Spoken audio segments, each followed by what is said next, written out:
भदोही सपा विधायक और उनकी पत्नी पर केस दर्ज। बाल और बधुआ श्रम की लगी धाराएं। 4 दिन पहले विधायक आवास में मिली थी नाबालिग की लाश।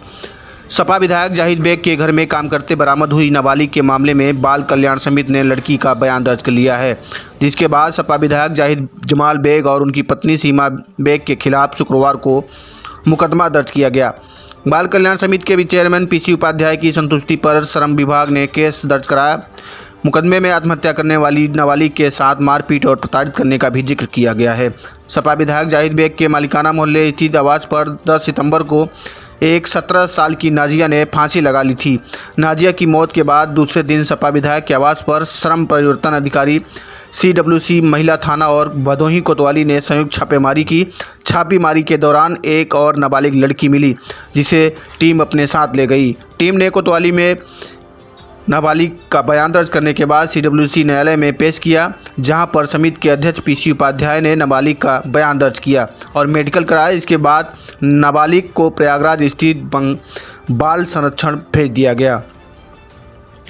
विधायक के आवास पर काम करते हुए सानिया नाम की एक नाबालिग लड़की बरामद हुई, जिसका मेडिकल कराने पर 17 वर्ष उम्र पाया गया, जिसको लेकर श्रम विभाग ने सपा विधायक जाहिद बेग को श्रम अधिनियम का उल्लंघन करने पर नोटिस भेजा था।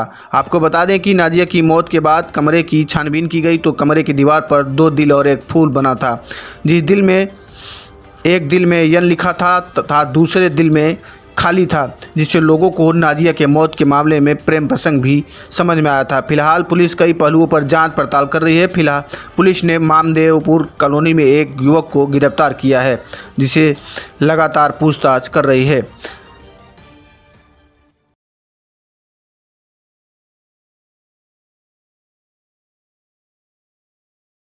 विधायक के घर में सुसाइड का मामला था, एक लड़की बरामद हुई थी। इस पूरे मामले में क्या अभी तक कार्रवाई की गई है?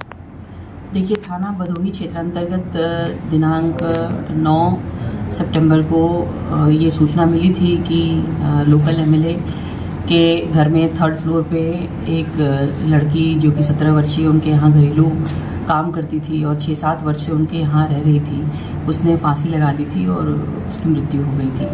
तो तत्पश्चात पुलिस की टीम और प्रशासन की टीम और फॉरेंसिक टीम वहाँ गई थी और वहाँ पर हर एंगल पर जांच पड़ताल हुई और बॉडी को कब्जे में लेकर के पोस्टमार्टम कराया गया और उसके बाद वहाँ CCTV फुटेजेस खंगाले गए और जो लड़की के पास एक मोबाइल था वो भी बरामद हुआ।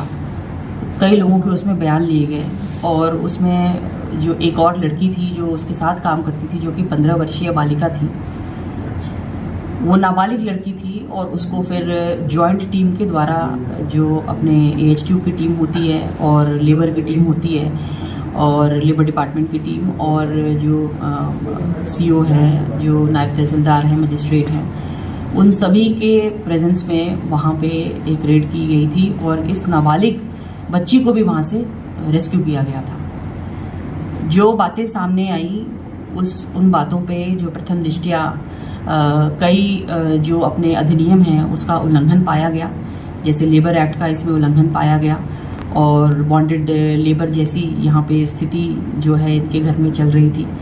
और ये भी बात सामने आई कि एक और लड़की भी यहाँ काम करती थी जिसकी शादी 22 में इन्होंने कर दी थी।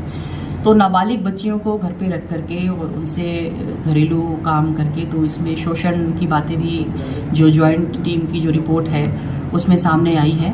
तो लेबर डिपार्टमेंट की तरफ से जो हमें तहरीर मिली है उसकी बेसिस पे सुसंगत धाराओं में, जैसे 143(4), 143(5) BNS और जुवेनाइल जस्टिस एक्ट और बॉन्डेड लेबर एक्ट की कुछ धाराओं में जो है मुकदमा पंजीकृत हुआ है लोकल MLA और उनकी जो वाइफ हैं उनके अगेंस्ट में। इसमें FIR में मारपीट का भी जिक्र है कि उसने अपने बयान में कहा कि उसके साथ मारपीट होती थी। कौन उसके साथ? रिपोर्ट में जो संयुक्त टीम की जो जांच रिपोर्ट में है इस तरह की बातें सामने आई है कि मृतका के पास एक मोबाइल भी था, जिस मोबाइल को इनकी वाइफ ने छीन लिया था और उसके बाद उस मोबाइल से बात करने की अनुमति नहीं थी और यदाकदा इसका शोषण किया जाता रहा है। जब PM रिपोर्ट में कुछ तथ्य निकल के आए हैं अभी तक, किस तरह की बातें उसमें सामने आई हैं? देखिए, PM रिपोर्ट में तो प्रथम दृष्टया एंटीमॉर्टम हैंगिंग ही आया है, लेकिन पुलिस हर बिंदु पर जांच कर रही है। यह पता लगाने का कोशिश किया जा रहा है कि कि इसने जो है अल्टीमेटली जो फांसी लगाई वो किन परिस्थितियों में लगाई, और जो तथ्य सामने आएंगे उसमें संभवतः इसमें धारा की भी बढ़ोतरी की जाएगी और विधिक कार्रवाई की जाएगी।